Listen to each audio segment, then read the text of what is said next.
Bismillahirrahmanirrahim. Assalamualaikum warahmatullahi wabarakatuh.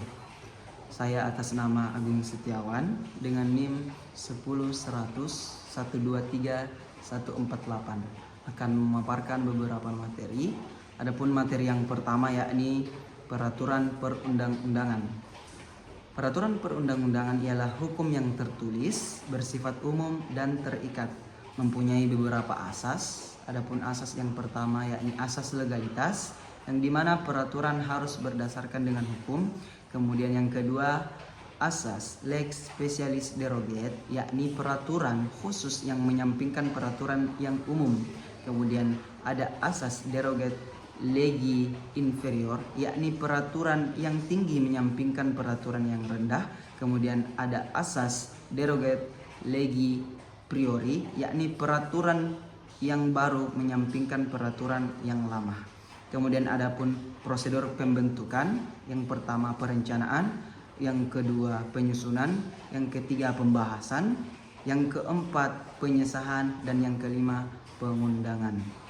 Adapun materi yang kedua yakni KTUN, Keputusan Tata Usaha Negara, mempunyai unsur-unsur. Yang pertama dibuat oleh pejabat atau badan hukum, yang kedua tertulis, yang ketiga berdasarkan peraturan perundang-undangan, yang keempat memiliki akibat hukum, yang kelima bersifat konkret, individual dan final, dan yang keenam badan hukum perdata.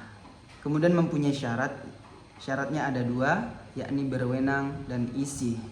Mempunyai beberapa macam-macam. Yang pertama deklaratoir dan konstitutif, yang kedua menguntungkan dan membebani, yang ketiga en malik dan tetap, yang keempat positif dan negatif, yang kelima terikat dan bebas, dan yang keenam perseorangan dan kebendaan. Adapun materi yang ketiga yakni kebijakan pemerintah.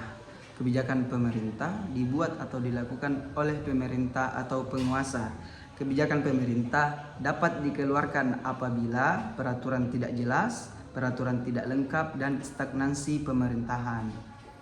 Kemudian tujuan dikresi, yakni menjalankan pemerintah, mengisi kekosongan hukum, bersifat hukum, dan mengatasi stagnansi pemerintah dengan syarat tidak bertentangan dengan peraturan perundang-undangan, harus memenuhi AUPB atau asas-asas umum pemerintahan yang baik, kemudian bersifat objektif dan beritikat baik. Adapun materi yang keempat yakni rencana pemerintah.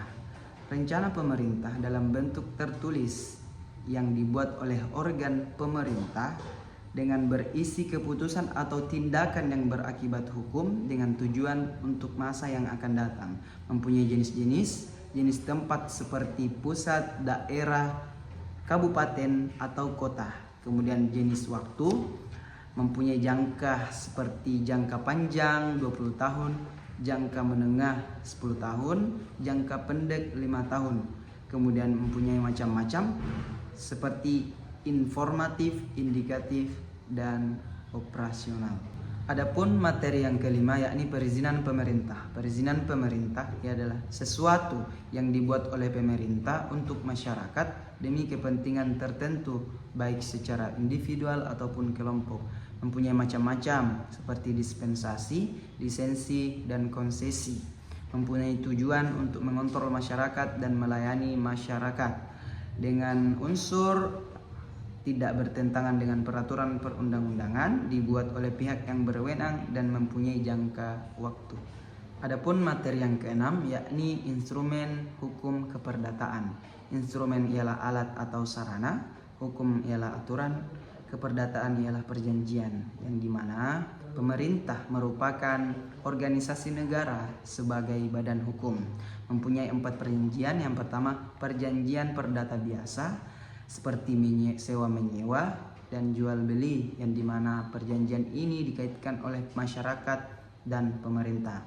Yang kedua perjanjian dengan syarat-syarat tertentu seperti konsesi, yang dimana pemerintah membuat perjanjian tidak diterima atau diterima. Kemudian yang ketiga perjanjian dengan kewenangan publik, yang dimana memberikan izin kepada pemerintah dan pihak-pihak swasta dengan memberikan hak pengelolaan kepada pihak tersebut. Kemudian yang keempat yakni perjanjian dengan kebijakan pemerintah. Adapun materi yang ketujuh atau materi yang terakhir yakni asas-asas umum pemerintahan yang baik.